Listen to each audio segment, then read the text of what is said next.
que tengo y estamos poniendo todos los esfuerzos para que esto suceda y obviamente vamos a tener que contar con la alianza estratégica las y los señores legisladores para que nos den los requerimientos, los presupuestos que necesitamos para poder lograr los objetivos que en la ley que ellos mismos nos mandaron. Albino Vargas, secretario general de ANEP, celebró el inicio del funcionamiento de la reforma y señala que no hay que tener temor si el patrono cumple con los derechos que tienen los trabajadores. El patrono que está acostumbrado a respetar todos los derechos laborales fundamentales de sus empleados no tiene que preocuparse por la reforma procesal laboral. Quien debe preocuparse por esta nueva legislación social es el patrono explotador, el abusador, el acosador, el persecutor. La legislación provee abogados públicos, baja tiempos de respuesta, elimina una instancia para hacer más expedito el proceso y especializa juzgados para garantizar la justicia pronta y cumplida. Esta reforma que inicia mañana, su aplicación contempla algunos aspectos importantes tanto para empleadores como para empleados. Entre ellos, se prohíbe toda discriminación, se estaría prohibiendo toda discriminación por distintas razones, entre ellas por edad, etnia, sexo, religión, raza, orientación sexual, estado civil, opinión política, ascendencia nacional, origen social. Pero bueno, ahora vamos a detallar con nuestros invitados de esta mañana. Todas las personas trabajadoras que se desempeñen en iguales condiciones gozarán de los mismos derechos en cuanto a la jornada laboral. Ese es otro de los elementos que contiene esta reforma. Los derechos dados en sentencia judicial prescribirán a los 10 años, que contarán desde el día en que la sentencia quede en firme. Cuando se trate de derechos irrenunciables, los órganos de trabajo, al dictar sus sentencias, ajustarán los montos respectivos a lo que legalmente correspondía. O corresponda. El Patronato Nacional de la Infancia será parte en los procesos en los cuales intervengan menores de edad o madres que demanden derechos relacionados con la maternidad. El PANI suministrará asistencia legal gratuita también sobre este tema. Las personas trabajadoras cuyo ingreso mensual sea de 902.000 colones aproximadamente tendrán derecho a asistencia legal gratuita costeada por el Estado. En caso de despido, el empleador o la empleadora solo podrán alegar como hechos justificantes de la destitución los indicados en la carta de despido entregadas a las personas trabajadoras, y se establece un plazo de 10 días a la presentación del recurso de casación o de apelación también. Legalidad, la huelga, para la declaratoria de la legalidad de una huelga en los casos de conflictos colectivos de carácter económico, las personas trabajadoras deben agotar algunas de las alternativas procesales de conciliación, o sea, deben conciliar antes de ir a una huelga. Y el arbitraje, para someter a conocimiento de un tribunal de arbitraje la resolución de una cuestión que pueda generar huelga o paro, se deberán reanudar los trabajos o las actividades que se hubieran suspendido. Y esto me llama la atención porque estamos ya en una huelga, o sea, la reforma procesal laboral va a iniciar con una huelga nacional indefinida en el Poder Judicial. Estaría prácticamente aplicándose, no sé, próximamente o no. Aquí tengo a los invitados, ya José Salas, abogado, quien es asesor también de la Cámara de Industrias, y Mauricio Castro, abogado, quien ha sido asesor de la ANEP, la Asociación Nacional de Empleados Públicos. Están preparados y listos para contestar estas y otras dudas, porque vamos a iniciar con ello. Ahora había una gran discusión sobre si en la medicatura forense, los médicos forenses son o no son un servicio esencial, finalmente, y eso va a estar en discusión ahora. Sobre las legalidades de las huelgas y los arbitrajes que se llevan en conflictos colectivos. ¿Qué podrá pasar si entra en vigencia ya mañana esta legislación con una huelga indefinida? Buenos días. Buenos días. No sé, ¿quién quiere contestar? José Salas. Adelante. Tal vez, Mauricio Castro. Muy buenos días. Vamos a ver. Desgraciadamente las reglas no están tan claras como deberían haber estado, y no hubiera deseado empezar así, pero esto es responsabilidad de la expresidenta Laura Chinchilla. Doña Laura vetó las reglas que regulaban el tema de la huelga, y se establecía en el proyecto original que antes de ir a huelga se tenía que presentar un listado de los servicios que se consideraban esenciales ante un juez.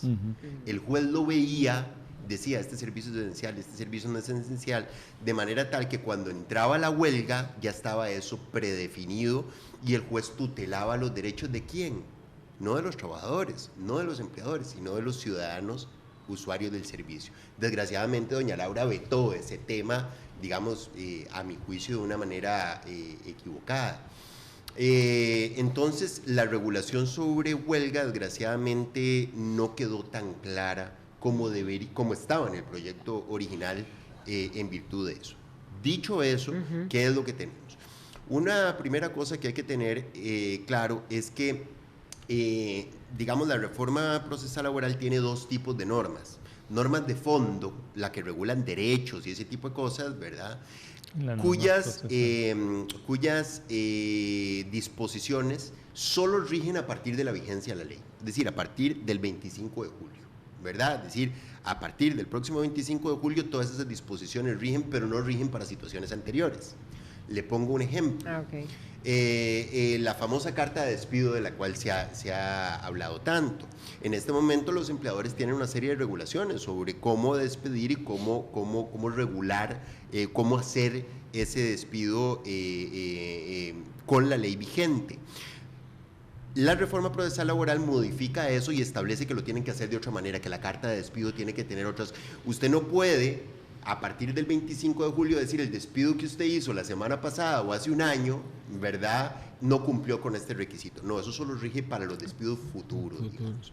Y hay otra regulación que establece que las normas procesales, en la medida de lo posible, sí serán aplicables para los asuntos que se planteen judicialmente. Entonces, por ejemplo, si se planteara, por decir algo, un procedimiento de calificación de la huelga, a partir del 25 de julio sí entra con la nueva normativa y esa se tiene que aplicar.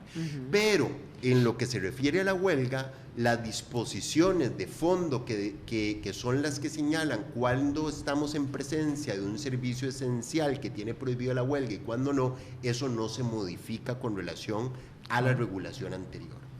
En el caso de la medicatura forense, aquí hay dos consideraciones y a mí me parece que hay que hacer una distinción.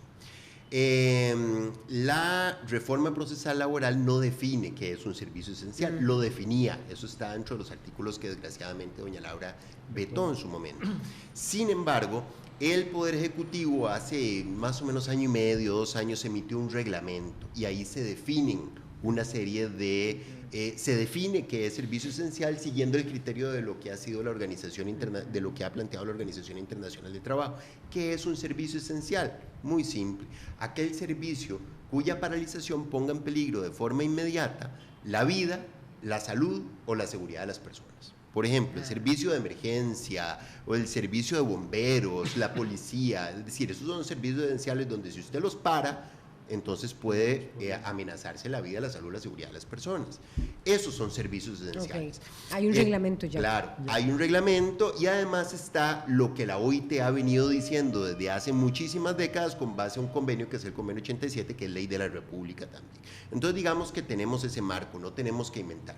Entonces, por ejemplo, lo que ha sucedido ahora con el servicio de patología forense, fundamentalmente con el tema de las autopsias y las entregas de los cuerpos. Eso es un servicio esencial de acuerdo a esa definición, no lo es. Entonces, usted no puede declarar la huelga ilegal, habrá que esperar la Sala Constitucional. Yo me imagino que por otro tipo de derechos fundamentales está planteando que no se pueden retener esas personas ya fallecidas, ¿verdad?, que se tienen que entregar a los familiares y demás. Ahora, eso independientemente de que se dé esa orden, de que esa función no se paralice, no tiene, por esto otro que le decía, la consecuencia de convertir en ilegal el movimiento. El movimiento no es ilegal porque no es un servicio esencial, ni los servicios que están expresamente prohibidos como los que no pueden hacer huelga. Eso es, digamos, es que tremendo estreno le está tocando a esta reforma porque la huelga arrancó la semana pasada, pero aún no se ha dado la declaratoria y resulta que los jueces están en huelga. Correcto. Ahora, José Salas. Este punto que plantea... que se plantea sobre que nos está recibiendo la la entrada en vigencia de la reforma procesal laboral con una huelga del Poder Judicial. En realidad, donde más impacto podría tener la entrada en vigencia respecto a huelgas, obviamente es en el sector privado, ¿verdad? Precisamente esto es uno de los puntos en que nosotros como Cámara de Industrias y como sector empresarial planteamos desde el principio, y que ahora antes de fuera de cámara lo comentaba con Mauricio, es el hecho de que la capacitación debió de haberse hecho en conjunto entre los diferentes sectores para ver todos el camino a seguir. En estos momentos, si lo hemos analizado, cada sector ha dado su punto de vista de la interpretación de la reforma. Entonces, esto que dice Mauricio sobre considerar la huelga de patólogos como algo legal o ilegal, pues ya está normado, pero finalmente va a quedar a criterio de un juez, ¿verdad? Y entonces la gran debilidad que nosotros planteamos respecto a lo que se ha hecho, no a la ley, que ya es ley de la República, sino al proceso para la entrada en vigencia, es esas capacitaciones. Y doña Julia Varela, en la nota que daba RTN Noticias, habla de 700 funcionarios, son 700 funcionarios del Poder Judicial, pero deberían de haber sido no solo funcionarios del Poder Judicial, sino empresarios, abogados laboralistas, sindicalistas, cooperativistas, asociaciones solidaristas, para poder tener una visión clara. Entonces, sí queremos dejar constancia de ese detalle, pero ninguno de ustedes dos había nacido cuando yo estaba en primaria, y yo me siento no solo como abogado, sino también como representante de la Cámara de Industrias, lo que sentíamos nosotros en la escuela primaria cuando decían el Apolo 8 va a despegar mañana, el Apolo 13 va a despegar mañana rumbo a la Luna, ¿verdad? Que uno decía, ¿cómo va a ser esto, verdad? Qué emocionante. Bueno, así se siente uno en estos momentos, después de 18 años, y hago el reconocimiento con Mauricio, porque yo he trabajado con Mauricio en la reforma desde el año casi que 2003, así que es como algo que, si bien no es todo lo que esperábamos, pero eso es lo que tenemos. Y entonces la entrada en vigencia va a plantear una serie de puntos que entre todos los sectores nos tenemos que poner de acuerdo de esa interpretación. Nosotros le hemos recomendado, y ya don Francisco Gamboa, que estuvo aquí con Mauricio hace 15 días, lo planteaba dentro de lo que ha planteado la Cámara de Industrias.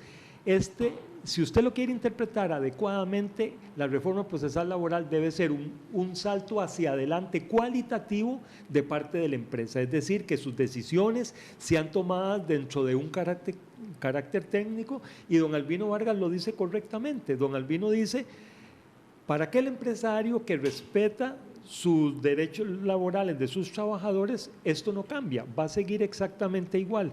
Lo que pasa es, y en ese sentido, si somos muy claros, esto no se puede convertir en una cacería de brujas, porque entonces todos perdemos, ¿verdad? Ni usted puede buscarle el pelo en la sopa a lo que está haciendo el empresario, ni yo voy a llegar a un grado de acoso con el trabajador que se haga imposible la convivencia, ¿verdad? Y ahora, nada más para ya cerrar este capítulo, pero tomando en cuenta esto, don José Salas, abogado, asesor en este tema de la Cámara de Industrias, ¿cómo ve el tema de una resolución como esta huelga? Es decir, los mismos jueces están en huelga. Ok, ya, bueno, como... Ya mañana sí entra en vigencia. Sí, correcto. Lo que Entonces, pasa va es... con las reglas de la legalidad o ilegalidad de la huelga, pero de acuerdo con la nueva reforma, con la reforma procesal laboral. Correcto. Lo que pasa es que aquí es el mismo planteamiento. Esto lo va a tener que resolver la parte judicial, ¿verdad? Yo como abogado, yo como ingeniero industrial no tengo ninguna injerencia en eso. Al final, el mismo Poder Judicial va a tener que resolver eso, que es a lo interno. Pero son ellos, o sea, la reforma es muy clara. Al final, el que tiene que tomar una resolución, si algo es discriminatorio, si una huelga es legal o es ilegal, si el trabajador fue bien o mal despedido, son los jueces. Así que esos son los que tienen que dar la última palabra, no nosotros, ¿verdad? En tremendo zapato, pero bueno, de acuerdo con su criterio. Pero sí, entonces entrarían las nuevas reglas de la reforma procesal laboral para una declaratoria de legalidad. Para el procedimiento. Para el procedimiento. Okay, aunque el movimiento haya arrancado la semana pasada. Se lo pongo así clarísimo. Si un proceso judicial arrancó desde antes de la entrada en vigencia y el juez declaró, fechó una audiencia posterior al 25 de julio, Entonces, eso todavía lleva el Con las reglas procedimiento anteriores. anterior. A partir del momento en que ese juez, aunque haya sido iniciado antes de la reforma, ponga una audiencia a partir de mañana, entonces eso entra con el nuevo procedimiento. Así tan sencillo. Ahí, y de nuevo te insisto en la diferencia entre las normas procedimentales y de fondo. Lo que acaba de decir José es absolutamente correcto, pero además la reforma procesal laboral modifica los requisitos para que la huelga sea legal, los hace, digamos, más accesibles. Esos requisitos hay que cumplirlos, esos nuevos requisitos, a partir del 25, ¿verdad? Porque son normas de fondo. Las huelgas que hayan empezado anteriormente tienen que haber cumplido, para que sean legales, los requisitos todavía hoy vigentes. Correcto. Antes de la reforma procesal laboral. Por eso hay que hacer la distinción entre las normas de fondo y las normas procedimentales. Las normas de fondo entran en vigencia, hay que cumplirlas únicamente a partir del 25 de julio. Las normas procedimentales aplicarán para los nuevos procedimientos y para los procedimientos que venían, siempre y cuando no tengan, como bien decía José, ya una fecha establecida. una fecha para audiencia, lo que normalmente llamamos para juicio, pero es una fecha para audiencia. Ajá. Ahora sí, vamos a arrancar por la huelga. ¿Cuáles son esos requisitos para que una huelga sea legal en lo que cambia la reforma procesal laboral? Bueno, tal vez, vamos a ver. Porcentaje. Los requisitos principales, hay algunas otras cositas, pero digamos los requisitos principales. En primer lugar, en la normativa actual, usted tenía que ir a una fase de conciliación que era estrictamente judicial, dentro de un procedimiento de resolución de conflictos económicos y sociales en sede judicial. Ese procedimiento, a veces para agotar ese procedimiento, se duraba 2 o 3 años, o a veces ni siquiera se podía iniciar el procedimiento por una serie de dificultades. Ahora el nuevo requisito dice otra cosa, es decir, la obligación de conciliar de previo siempre va a existir, solo que esa conciliación va a poder ser judicial en un procedimiento que ahora va a ser más expedito y más rápido, no va a durar tanto tiempo, va a poder ser privada si las partes dicen contratemos un conciliador privado, o va a poder ser, que es lo que normalmente sucede, administrativo ante el Ministerio de Trabajo. El Ministerio de Trabajo siempre ha hecho conciliaciones, pero esas conciliaciones no servían como requisito para tenerlo cumplido de cara a la huelga. Ahora sí, que es lo que normalmente los trabajadores hacen cuando tienen una dificultad, no logran ponerse de acuerdo con el empleador, llaman a una conciliación al ministerio y si se logra un acuerdo, porque es una conciliación, eso es vinculante para las partes, pero si no se logra un acuerdo, se levanta el acta y se tiene por agotado el requisito. Ese es número 1. Número 2, está el tema del porcentaje de huelga. El porcentaje de huelga ha estado desde 1943, pero era un porcentaje que hacía absolutamente imposible el ejercicio de la huelga. ¿Qué quiero decir con eso? Inicialmente el Código de Trabajo decía que en una empresa tenían que estar de acuerdo con la huelga el 60% de los trabajadores. Lo cual era muy difícil, sobre todo, imagínense usted una huelga en el Ministerio de Educación Pública, que son, yo no sé, como 50,000, 60,000 trabajadores, ¿verdad? El 60% tendrían que estar de acuerdo. Entonces ya la OIT nos había dicho que ese porcentaje era muy grande. Ese porcentaje se impugnó, la Sala Constitucional dijo que estaba bien hasta que dejó de estar bien. En una de tantas la Sala dijo es inconstitucional, pero no, la Sala nada más dijo son los jueces los que tienen que determinar el porcentaje, pero no teníamos un porcentaje. Entonces usted tenía un gran limbo jurídico. Ahí yo tenía sentencias yo tengo sentencias de jueces que dicen no hay porcentaje y por lo tanto no se puede pedir ese requisito, o jueces que traduciéndolo en palabras sencillas decían lo que pasa es que hay muy poquitilla gente apoyando la huelga y por lo tanto, entonces había una inseguridad total. Ahora va a haber un nuevo porcentaje de huelga y esto es muy importante. Es la mitad más 1, pero la mitad más 1 ¿de qué? Aquí es donde hay que tener bien claro esto para no equivocarse. Vamos a ver. Hay 2 formas de calcular ese porcentaje. Si en una empresa, pongámoslo para hacerlo fácil, hay una empresa, un centro de trabajo, un departamento, ahí donde se vaya a hacer la huelga, porque no necesariamente es en toda la empresa, puede ser en un departamento, un centro de trabajo, etc. Si en el lugar de trabajo o en la empresa hay 100 trabajadores, ¿verdad? Y hay un sindicato o varios sindicatos cuya afiliación sea más de la mitad, entonces la decisión se toma en la asamblea del sindicato de los sindicatos. Se reúnen, van, discutan, votan y listo. Si se tomó con las reglas internas la decisión del sindicato, con el quórum correspondiente del sindicato y demás, se tiene por aprobado el porcentaje de huelga. Ahora, si no hay un sindicato o sindicatos que lleguen a ese umbral de la mitad más uno de los trabajadores afiliados de ese centro de trabajo, de ese departamento, de esa empresa, entonces hay que hacer una votación de previa. Entonces, esa votación, para que sea válida, tiene que contar con la participación del 35% del total de trabajadores. En el ejemplo que teníamos, si eran 100 trabajadores el universo, al menos 35 tienen que votar. Pueden llegar a votar hasta los 100, pero al menos 35 tienen que votar. Y la mitad más uno se contabiliza como, bueno, la mitad más uno de los votos emitidos. ¿Ok?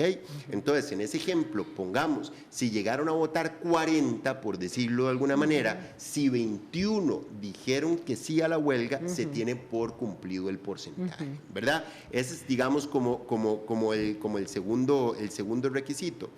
Y tercero, que es muy importante, es que antes las huelgas solo se podían hacer por conflictos económicos y sociales. ¿Qué quiere decir? Un conflicto económico y social es cuando yo le digo a mi patrono, por ejemplo, vea, yo quiero que usted regule algo que no está regulado. Por ejemplo, tenemos mucho problema de hostigamiento laboral o hostigamiento sexual acá y nosotros necesitamos una regulación acá. Entonces necesitamos inventar esa regulación, ¿verdad? Porque no está regulada ni en la ley ni en ningún lado y no lo podemos hacer, generamos un conflicto con el patrono porque no quiere o porque no estamos dispuestos en el contenido que nosotros estamos proponiendo.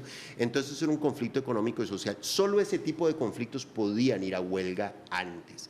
Ahora se agregan otro tipo de conflictos, que son los conflictos jurídicos colectivos. Es decir, cuando estamos hablando de incumplimiento, cuando usted tiene una convención colectiva, un laudo arbitral, un arreglo conciliatorio, por ejemplo, cuando usted tiene un representante de los trabajadores que fue ilegítimamente despedido y hay una orden judicial que ordena que se reinstale a ese representante de los trabajadores.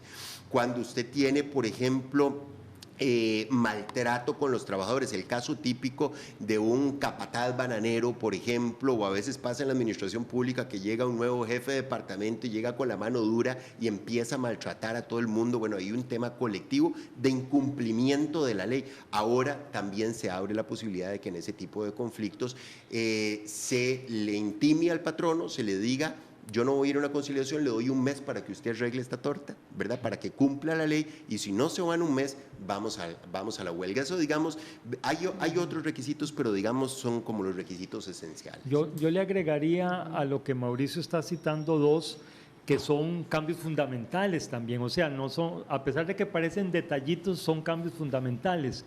Una es que usted va a poder hacer huelga no en la empresa completa, sino en un sector definido, ¿verdad? Entonces, esto puede afectar dramáticamente a la empresa. Por ejemplo, una empresa distribuidora de alimentos masivos.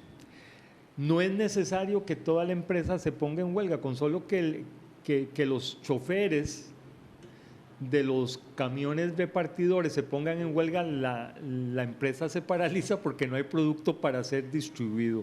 Correcto. Entonces, esto es un cambio fundamental. El otro cambio fundamental es que actualmente, antes de la entrada en vigencia, cuando una huelga es declarada ilegal, el patrono tiene la potestad de despido sin responsabilidad patronal con los trabajadores que se adhirieron a la huelga. El cambio fundamental con la entrada de la reforma es que esa huelga, que es declarada ilegal, le da a los trabajadores tiempo, 24 horas desde que fue declarada ilegal, para reintegrarse a sus puestos de trabajo, y aunque por haber sido declarada ilegal no le van a pagar los salarios mientras duraron en huelga, pero su contrato de trabajo sigue vigente.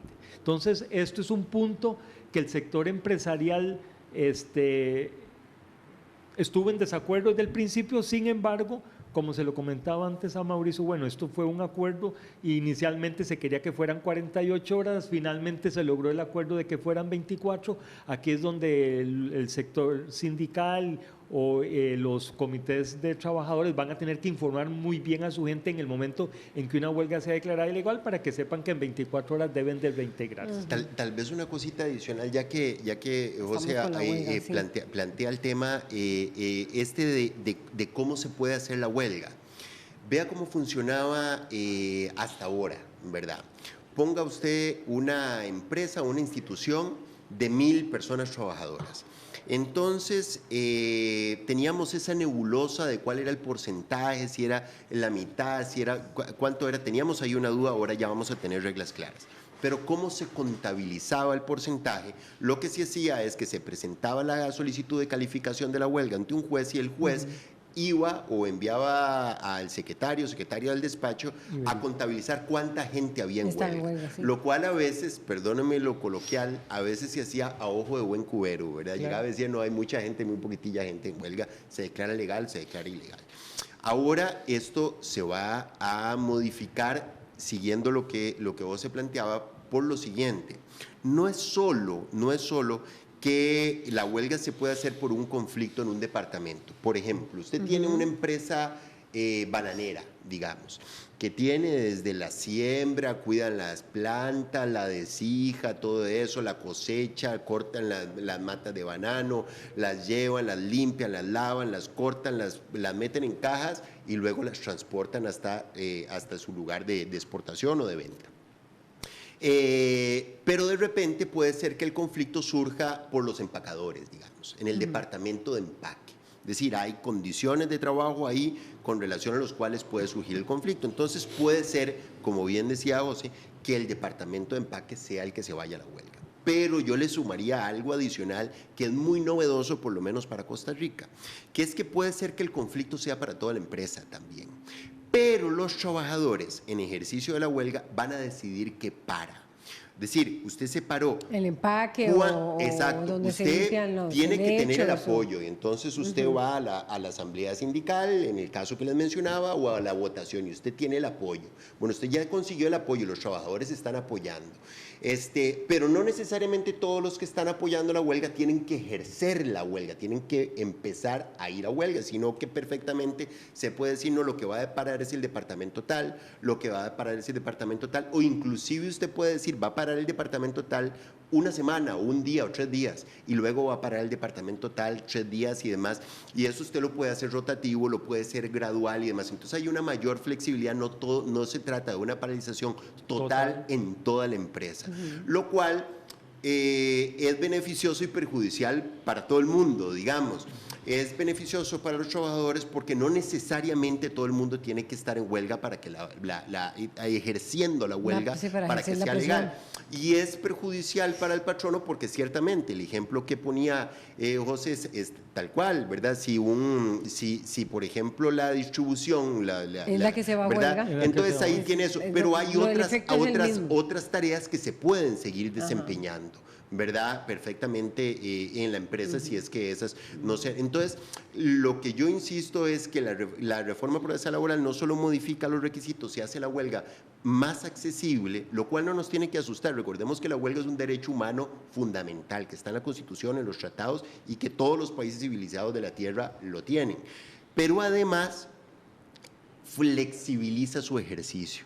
Es decir, no es tan rígida la forma en cómo hay que declarar la huelga y cómo hay que ejecutarla, sino que da más margen para que los trabajadores determinen qué va a parar y cuándo va a parar. Bueno, ha quedado bastante claro lo del tema de la huelga. ¿Cuál, a criterio de José Salas, son los elementos más fuertes, más innovadoras y que tienen, digamos, con mayor preocupación al sector empresarial en este momento goza la reforma procesal laboral? Ok, nosotros hemos planteado de que el punto no es cómo evitar que mi empresa no me hagan huelga. El punto no es cómo hago yo para que un despido siempre sea considerado fundamentado a favor del patrón. Se trata de ver cómo genero yo dentro de la empresa condiciones no para que me hagan huelga o no, sino para dar un salto cualitativo en la empresa. Se lo pongo así. Sí. La reforma tiene un cambio fundamental con accidentes de trabajo. Cuando un trabajador ya terminó le dieron de alta en el Instituto de Seguros, puede ser que ya no quede capacitado para hacer la función que siempre hacía. Entonces se pide la reubicación. ¿Qué es lo que se ha hecho actualmente? Pues normalmente si el empresario quiere despedirlo, lo despide con responsabilidad y no tiene que buscarle la reubicación. Eso con la reforma cambia drásticamente, es decir, el patrono tiene que demostrar que le dio la oportunidad de reubicarse. Entonces, la estrategia empresarial tiene que ser, ojalá que nunca ocurra el accidente laboral, pero en el momento en que ocurra ya tener todo un plan de capacitación anterior, que usted lo inicia con su trabajador desde que entra a laborar, para que él sea, dentro de sus posibilidades, flexible en hacer ciertas labores, que en último caso, cuando ya se reinstala, yo tengo varios puestos que él me puede desempeñar. Entonces, hasta ahí es un tratamiento objetivo de esa propuesta o de la ley de reforma procesal laboral, porque el patrono va a tener que demostrar que sí le dio la oportunidad. Ahora, el patrono debe de documentar la capacitación que le dio, el periodo de capacitación, si lo aprovechó, los resultados, ¿verdad? Y si finalmente, que es lo que nos gustaría, el trabajador queda bien en su nueva posición, nadie sale perdiendo, todos salimos ganando. En último caso, si ya vemos que no hay posibilidad, entonces ya demostramos que le dimos la oportunidad, ya lo podemos despedir con responsabilidad patronal. Ahora, ese punto tiene que quedar muy claro, porque tampoco podemos llegar al extremo. Imagínese, por ejemplo, que solo sea una empresa de 4 trabajadores. Correcto. Y el que le da un derrame cerebral por presión de trabajo es al gerente de ventas. Obviamente, si el gerente de ventas no queda en una condición física y mental adecuada para ejercer la gerencia de ventas, solo le quedan 2 puestos que puede ocupar, o el oficial de seguridad o gerente general, en cuyo caso objetivamente hay una discriminación objetiva, es decir, que hay los argumentos necesarios para demostrar que no puedo humanamente reubicarlo. Ese es un cambio fundamental. Pero, como ven, el empresario debe de prepararse con anterioridad. Ahora, hay unos puntos que quedan ahí sueltos. Por ejemplo, un pulpero me decía a mí, ok, dígame una cosa, ¿cómo voy yo a capacitar mis dependientes si todos hacen lo mismo? Entonces, si alguno de ellos desgraciadamente sufre un accidente, entonces, ¿cómo lo voy a poder reubicar? Ok, esos son los puntos que necesitamos ir aclarando poco a poco y que usted como empresario debería de tener ya listo desde antes que pase. O sea, exige una preparación con la construcción de perfiles de puestos. Les hemos recomendado a los empresarios que en ese perfil de puestos siempre debe de anotar un capítulo importante que es riesgo.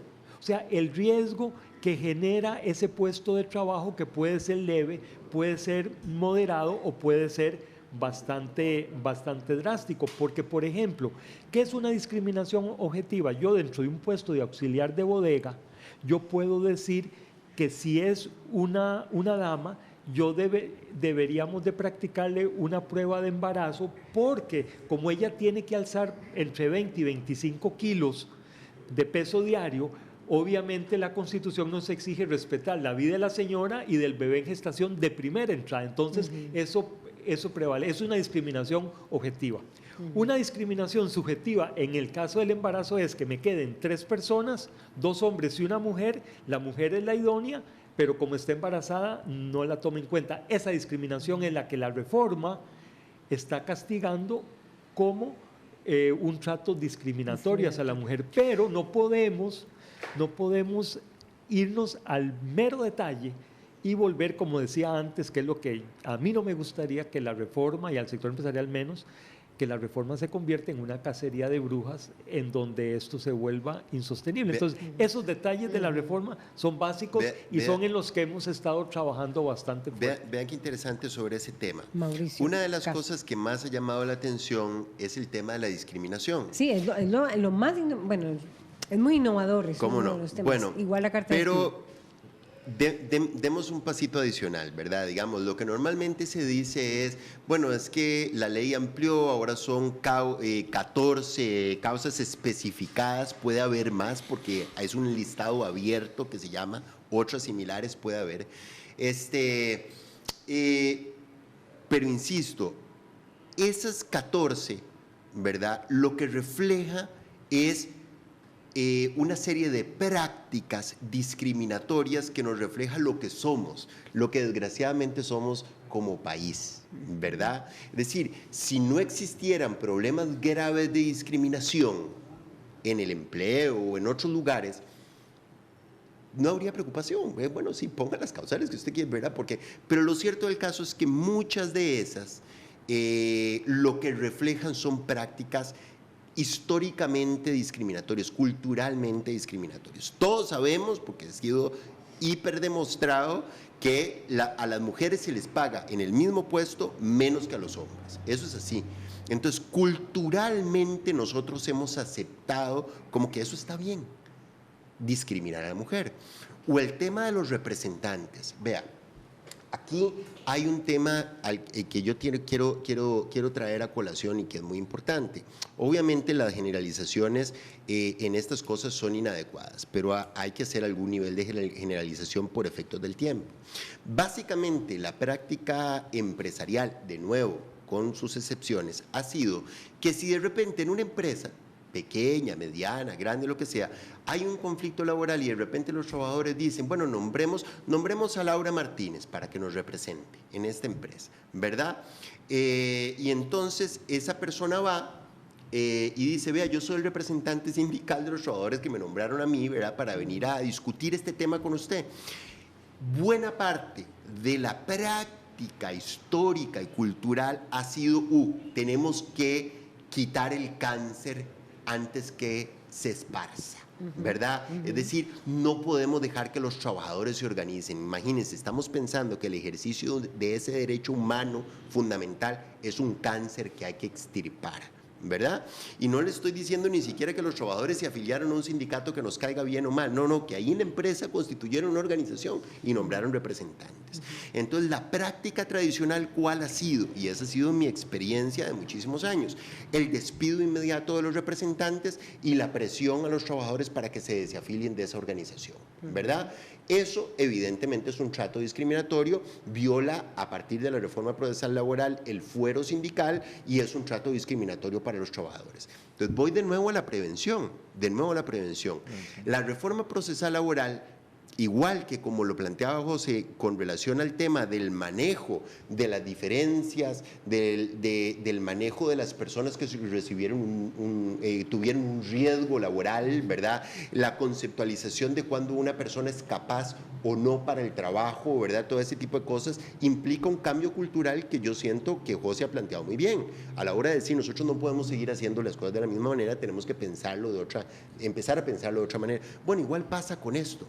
Porque antes de agarrar y despedir a Laura Martínez, por ejemplo, en ese ejemplo que ponía, y presionar a los trabajadores para que se afilen, ¿por qué no empezamos a generar una nueva cultura de diálogo, de negociación a lo interno de la empresa? Es decir, bueno, pero ¿qué es lo que te preocupa?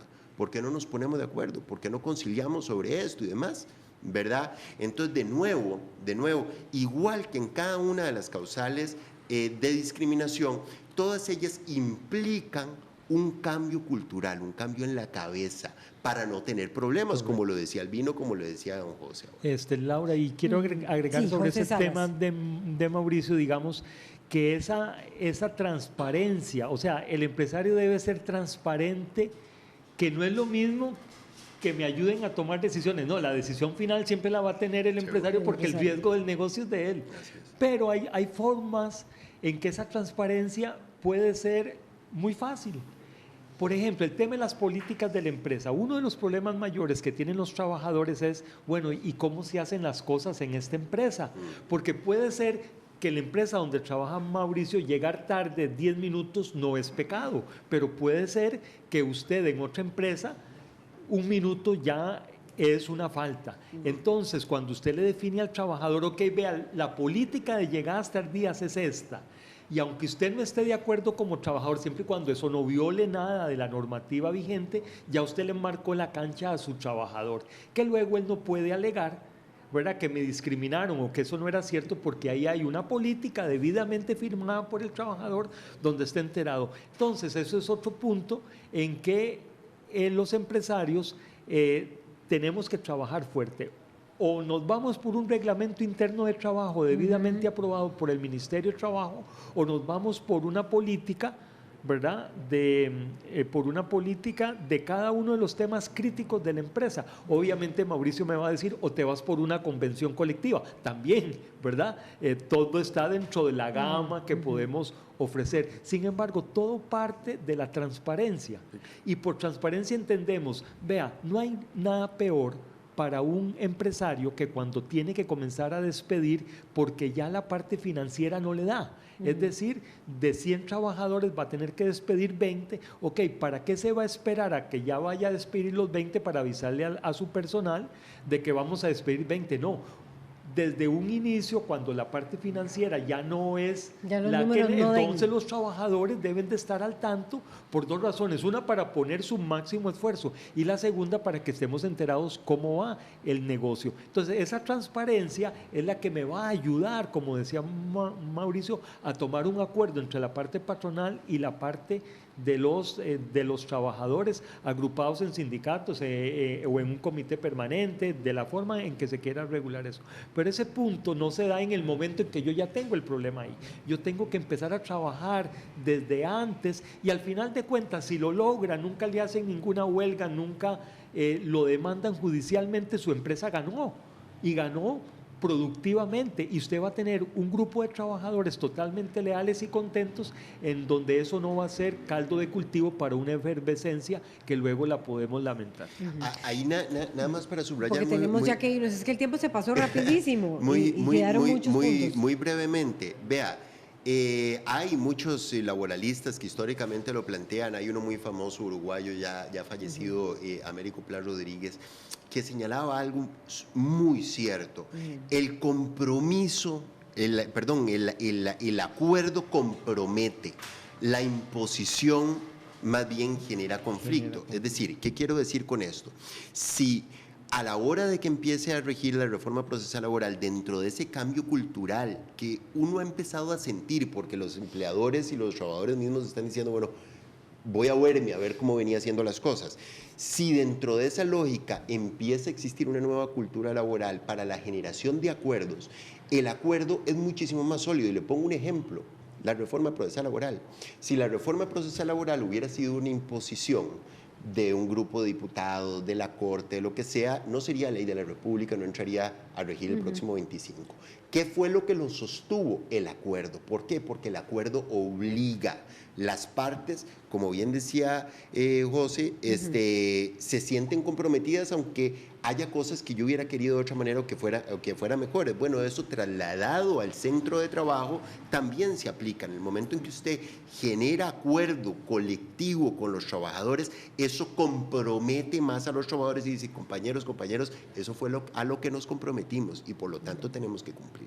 Gracias a José Salas, a Mauricio Castro, por ponernos en perspectiva algo que reforma 50% el Código de Trabajo a partir de mañana, y además los iniciamos con un tema de muchísima actualidad, que es la huelga que se está dando en el Poder Judicial, en particular todo lo que sea el conflicto que se ha generado a propósito del conflicto de ciertos departamentos en Medicatura Forense del Poder Judicial. Gracias a ambos, nos vamos a una pausa y ya venimos con más. Quédese con RTN Revista.